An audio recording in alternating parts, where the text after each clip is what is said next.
or here's one I want to explore a little bit because I think it relates to what's going on today. A person's face is the hub for direct and intimate communication, right? That's why in Scripture it talks about face to face. When it says we come before God, Moses saw God face to face. That's speaking about this intimate kind of relationship.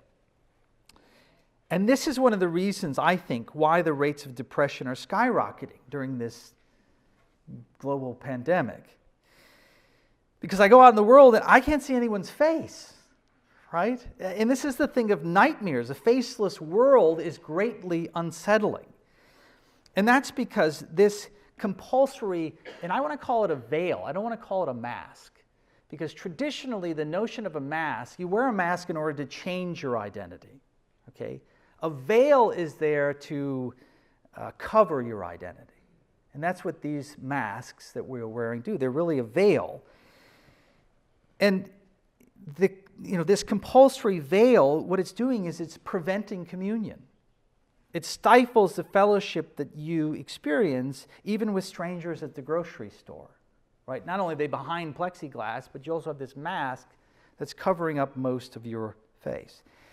It's interesting, in Psalm 36, it talks about people who walk around as shadows, right? These shadow people. And I wonder if this is what we're becoming. I think not just because of the masks, but just in general, this project we've been on where we're trying to construct our own identity out of essentially nothing, that it's turning us into these shadow people, and now we're dressing like it. We're starting to look like how empty and vacuous we are on the inside is now starting to be represented on the outside. And the symbolism of the ritual of everyone wearing a veil is communicating powerful meaning, whether we want to admit that or not. And while no one would deny the medical function of such masks, although we might question if in this particular case it makes any difference at all. I just saw something from British scientists who said, 20 years of studying pandemics and we still don't have any idea whether or not masks work or help very much with regards to a pandemic. It sounds like they're storming the Bastille. Do you hear it back here? There's pounding on the door, and everything will be fine. Don't worry. I'll be a shield. I'll protect all of you. But there's this, it's not just a medical function to it. There is a symbolic function to this as well that can't be avoided. This is what rituals do. They work at the subconscious level to shape our affections. And that's why religions use them, right? They are not just some primitive tool that we don't need anymore because we have reason and we can just contemplate these things and that's good enough. Every religion needs rituals.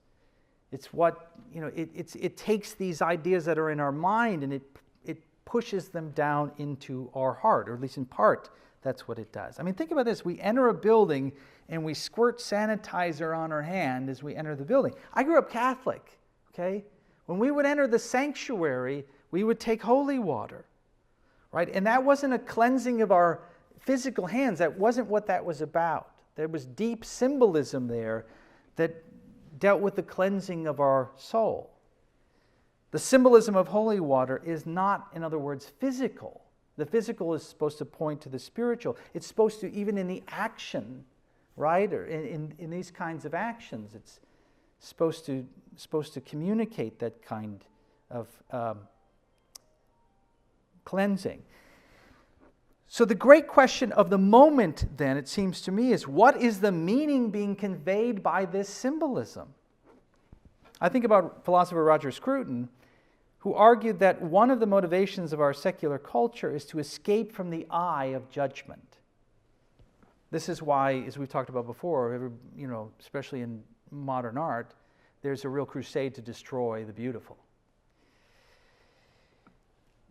But one of the ways you escape from the eye of judgment is by blotting out the face, which we see in a lot of postmodern art now, and now we're starting to see out in the world. This is life imitating art. And as Jonathan Pageau has pointed out, veils often mark the transition point from one reality to another. Think about it. Think of the veil the high priest had to walk through in order to enter into the Holy of Holies.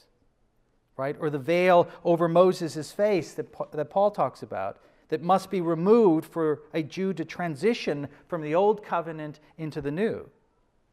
Or a bride wearing a veil. Why does she wear the veil? I would bet, if you poll people that go to weddings, you say, why does she wear the veil? They have no idea the symbolism. Well, I don't know. Right? That's probably why people don't wear them anymore, because they don't know what the symbolic meaning of it is. But the bride wearing the veil, she transitions from one family to the next. The veil hides the identity until the transition is complete. So what is the transition we're making is the question right now, with these veils that we're being forced to wear. Is it just from sickness to health in a physical sense? Or is it something much deeper than that? The symbolism carries great meaning, a meaning which is hard to counteract just with words. But if we don't know what that meaning is, it makes us that much more susceptible. We just perform the ritual. I guess we'll wait to see how things turn out, is what many would say.